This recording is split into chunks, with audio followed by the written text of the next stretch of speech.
ಮಗಂಗೆ ಹೇಳಿರ್ತಾರೆ, ನೀನು ನಮ್ಮ ಕುಲದೀಪಕ, ಚೆನ್ನಾಗಿ ಓದಬೇಕು, ಚೆನ್ನಾಗಿ ಮಾಡಬೇಕು, ನಮ್ಮ ಮನೆ ಹೆಸರು ಬೆಳಗಬೇಕು, 100 ತಗೋಬೇಕು ಅಂತೆಲ್ಲ ಹೇಳಿರ್ತಾರೆ. ರಿಸಲ್ಟ್ ಬರುತ್ತೆ. ಹುಡುಗ ಪಾಪ ಚೆನ್ನಾಗೇ ಮಾಡಿದ್ದೀನಿ ಅಂತ ಹೇಳಿರ್ತಾನೆ, ಯಾವುದೋ 1-2 ಸಬ್ಜೆಕ್ಟಲ್ಲಿ ಫೇಲ್ ಆಗಿಬಿಟ್ಟಿರ್ತಾನೆ. ಮಾರ್ಕ್ಸ್ ಕಾರ್ಡ್ ನೋಡ್ತಾನೆ, ಮನೆಗೆ ಬರ್ತಾನೆ, ಅದೆಲ್ಲ ನೆನೆಸ್ಕೋತಾನೆ, ಕುಲದೀಪಕ ಅದು ಇದು ಅಂತೆಲ್ಲ.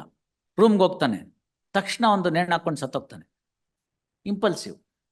ಇದು ಆ ಥರದ ಕೇಸ್ ಆಗಲ್ಲ. Engineered crime. 15ನೇ ತಾರೀಕು ಟ್ರಯಲ್ ನೋಡಿದ್ದಾನೆ, ಮೋಟ್ರ್ ಬೈಕ್ ತೊಗೊಂಡು. 16ನೇ ತಾರೀಕು ಅವತ್ತು ಗ್ರಾಚಾರ ಮೋಟ್ರ್ ಬೈಕ್ ಕೆಟ್ಟೋಗುತ್ತೆ, ಇವಳಿಗೊಂದಿನ ಎಕ್ಸ್ಟ್ರಾ ಆಯಸ್ ಸಿಕ್ತು. 16ನೇ ತಾರೀಕು ಬರ್ತಾನೆ, ಚಿನ್ನಾರನ್ನ ಅಂತ ಮಾತಾಡಿಸ್ತಾನೆ, ಸ್ಕೂಟಿ ತರ್ತಾನೆ, ಇನ್ನೊಬ್ರದ್ದು ಯಾರ್ದೋ ಹೊಂಡಾ ಆಕ್ಟಿವಾ ತರ್ತಾನೆ, ಅದ್ರಲ್ಲಿ ಕರ್ಕೊಂಡು ಹೋಗ್ತಾನೆ, ನಿರ್ಜನ ಪ್ರದೇಶ ಕರ್ಕೊಂಡು ಹೋಗ್ತಾನೆ, ಬೆಟ್ಟಕ್ಕೆ ಹೋಗೋಣ ಅಂತ ಹೇಳ್ತಾನೆ.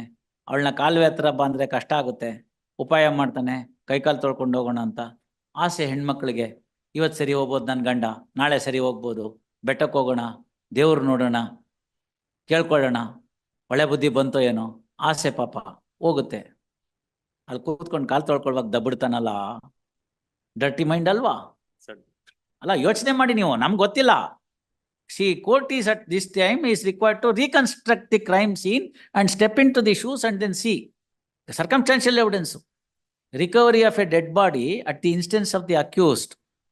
ಆಯ್ತಲ್ಲ, ಅದು ಸಿಗ್ದಲ್ನೇ ಇತ್ತು ಅಂತ ಇಟ್ಕೊಳ್ಳಿ, ಅರಿಯೋ ನೀರಲ್ಲಿ ಹೋಗ್ಬಿಡ್ತಿತ್ತು ಅಂತ ಇಟ್ಕೊಳ್ಳಿ. It was a case of corpus delicti ಅಂತ, ಇನ್ಕಂಪ್ಲೀಟ್ ಕ್ರೈಮ್ ಅಂತ. ತುಂಬಾ ಜನ ಹೇಳ್ತಾರೆ non tracing of the dead body is the corpus delicti ಅಂತ. ನೋ, ದಟ್ ಈಸ್ ಪಾರ್ಟ್ ಅಷ್ಟೇನೆ. Corpus delicti actually means an incomplete crime ಅಂತ. ಅವರು ಬದುಕಿದಾರೋ ಸತ್ತಿದಾರೋ ಏನ್ guarantee? Had a occasion to deal with that one such case. Charge was that ಯಾರಿಗೋ ಒಬ್ಬ ಡಾಕ್ಟರ್ಗೆ ಮದುವೆ ಮಾಡಿಕೊಟ್ಟಿರ್ತಾರೆ ತಂಗಿನ, ಅಕ್ಯೂಸ್ಟ್ ತಂಗಿನ. ಅವನು ಇದೇ ಥರದ ಬ್ರೈಡ್ ಬರ್ನಿಂಗು 304B ಆಗುತ್ತೆ, ಕೇಸ್ ಅಕ್ವಿಟ್ ಆಗಿಬಿಡುತ್ತೆ. So this boy brother wanted to take revenge. ಅವನ ಎಲ್ಲೋ ಕ್ಲಿನಿಕಲ್ಲಿ ಇರ್ತಾನೆ, ಯಾರಿಗೋ ಹುಷಾರಿಲ್ಲ ಅಂತ ಬೇರೆ ಯಾರನ್ನ ಕರೆಸ್ಬಿಟ್ಟು ಒಂದು ಮೋಟರ್ ಬೈಕ್ ಮೇಲೆ ಬನ್ನಿ ಡಾಕ್ಟ್ರೆ ಅಂತ ಕರ್ಕೊಂಡು ಹೋಗ್ತಾರೆ. ಅವನು ಪಾಪ ಕ್ಲಿನಿಕ್ ಬಿಟ್ಬಿಟ್ಟು ಪಕ್ಕದಲ್ಲಿರೋ ಮೆಡಿಕಲ್ ಸ್ಟೋರ್ಗೆ ಹೇಳ್ಬಿಟ್ಟು, ನೋಡ್ಕೊತಾ ಇರು ಬರ್ತೀನಿ, ಯಾರೋ ಪೇಷಂಟ್ ಇದೆ ಅಂತ ಕಿಟ್ ತೊಗೊಂಡು ಹೋಗ್ತಾನೆ. ಈ ಹುಡುಗ ಯಾರು ಇವನ್ ಫ್ರೆಂಡು ಇರ್ತಾನೆ, ಅಕ್ಯೂಸ್ಟ್ ಫ್ರೆಂಡು, ಅವ್ನು ಕರ್ಕೊಂಬರೋದಷ್ಟೇ ಅವ್ನ ಕೆಲಸ. ಕರ್ಕೊಂಬಂದ್ರೆ ಅವನೊಂದು ಕಾರ್ ಹತ್ರ ಕರ್ಕೊಂಬರ್ತಾನೆ, ಅಲ್ಲಿ ಇವನು ಇರ್ತಾನೆ. ಅವನಲ್ಲಿ ಕೂಡಿಸ್ತಾರೆ, ಕೂಡಿಸಿದ ತಕ್ಷಣ ಬಿಗಿದು ಬಿಡ್ತಾರೆ, ಸ್ಟ್ರಾಂಗ್ಯುಲೇಟ್ ಮಾಡ್ಬಿಟ್ಟು ಅವ್ನು ಸಾಯಿಸ್ಬಿಟ್ಟು ತೊಗೊಂಡೋಗಿ ಫ್ಲೋಯಿಂಗ್ ವಾಟರ್ನಲ್ಲಿ ಯಾವುದೋ ಡ್ಯಾಮಲ್ಲಿ ಬಿಸಾಕ್ಬಿಡ್ತಾರೆ, ಯಾದಗಿರಿನಲ್ಲಿ. ಇದಕ್ಕೆಲ್ಲ ಪಾಲ್ಗೊಂಡಿದ್ದಂಥ ಒಬ್ಬ ಹುಡುಗ ನಾಳೆ ನನ್ನ ತಲೆ ಮೇಲೆ ಬರಬಾರ್ದು ಅಂತ ಇದೆಲ್ಲ ಮೊಬೈಲಲ್ಲಿ ರೆಕಾರ್ಡ್ ಮಾಡ್ಕೊಂಡಿರ್ತಾನೆ. ಇನ್ನು ಕೀಪ್ಯಾಡ್ ಮೊಬೈಲ್ ಇದ್ದಿದ್ದ ಕಾಲದಲ್ಲಿ. ಟ್ರಯಲ್ ನನ್ನ ಮುಂದೆ ನಡೀಲಿಲ್ಲ, ಬೇರೆಯವ್ರ ಮುಂದೆ ನಡೆದಿತ್ತು, ಆ ಕೋರ್ಟ್ಗೆ ಹೋದೆ, ಎಲ್ಲ ಹಾಸ್ಟೈಲ್ ಆಗ್ಬಿಟ್ಟಿದ್ದಾರೆ. ಅವ್ರ ಅಪ್ಪ ಕಂಪ್ಲೇನೆಂಟು, ಡಾಕ್ಟರ್ ಅಪ್ಪ ಕಂಪ್ಲೇನೆಂಟು, ಅವನು ಹಾಸ್ಟೈಲು. ಅವನೇನು ಹೇಳ್ತಾನೆ ಗೊತ್ತಾ, ಕೋರ್ಟ್ಗೆ ಬಂದು, ಕೊಟ್ಟಿದ್ದೆ ಕಂಪ್ಲೇಂಟು, ನಮ್ಮ ನೆಂಟರು ಹೇಳಿದ್ರು ಬೆಂಗಳೂರಿನಲ್ಲಿ MG ರೋಡಲ್ಲಿ ನನ್ನ ಮಗನ ನೋಡಿದ್ರಂತೆ ಅಂತ. No, that is a case of corpus delicti where the dead body is not found and there is no other material on record to show whether the crime is completed or not ಅಂತ. ಕೊನೆಗೆ ಪ್ರಾಸಿಕ್ಯೂಟ್ರು ಇದನ್ನು play ಮಾಡಿಸೋಣ ಅಂತ.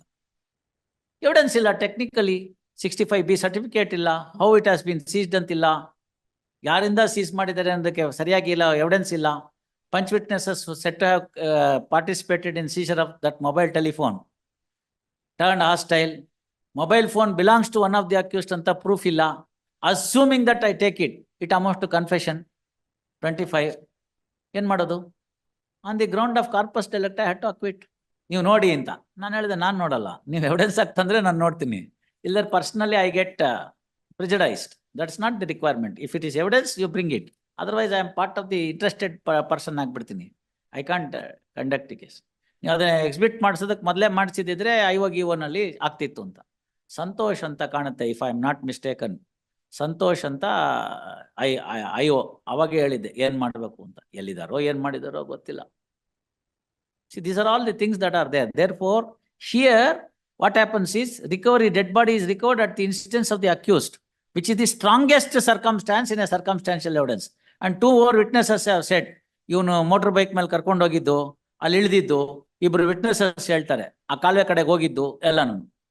They are the last seen witnesses and their statements is also recorded under 164. ಮತ್ತೆ ಈಗ ಒಂದೇ ಏನಪ್ಪಾ ಅಂದ್ರೆ, ಫಸ್ಟ್ ಅಕ್ಯೂಸ್ಡ್ ಮೇಲೆ ಇದೆ, ಸೆಕೆಂಡ್ ಅಕ್ಯೂಸ್ಡ್ಗೆ ಏನು ಅಂತ dowry ಹಾಕಿಸ್ಕೊಂಡ. If that is to be considered only 302, maybe you have a good choice. But if it is 304B, automatically you being the recipient of the dowry amount, that too in the bank account, what is your answer? ಇಲ್ಲ ನಮ್ಮ ಬೀಗ ಸಾಲ ಕೊಟ್ಟಿದ್ದ, ನಾನು ಅದನ್ನ ವಾಪಸ್ ಇಸ್ಕೊಂಡೆ ಅಂತೀರಾ? ಹೇಳ್ಬೋದು ಬೇಕಾರೆ. ತೆಂಗಿನಕಾಯಿ ದುಡ್ಡು ಮಾರಿದ್ರು ಅದನ್ನ ಕೊಟ್ಟಿದ್ದಾರೆ ಅಂತ ಹೇಳ್ತೀರಾ? ಮಂಡ್ಯ ಕಡೆ ತಾನೆ, ಏನ್ ಬೇಕಾದ್ರೆ ಇರ್ಬೋದು. See that's why at this stage it is dangerous to jump into any conclusion. Courts have cautioned. Honorable Supreme Court has cautioned many times. Don't venture mini trial in a matter of this nature. Don't venture mini trial. Look at the material. Fine. If he is required to face the trial, ಹೋಗ್ಲಿ bale ಮೇಲೆ ಇಲ್ವಾ ಏನೋ ಒದ್ದಾಡೋಣ, bale ಮೇಲೆ ಇದ್ದಾನೆ, ಹೋಗ್ತಾನೆ, trial ಮಾಡ್ತಾನೆ, ಎಕ್ಸ್ಪಿಡೇಟ್ ಮಾಡಿಸ್ಕೊಳ್ಳಿ, trial ಎಕ್ಸ್ಪಿಡೇಟ್ ಮಾಡಿಸ್ಕೊಳ್ಳಿ, show your innocence, come out. That's it.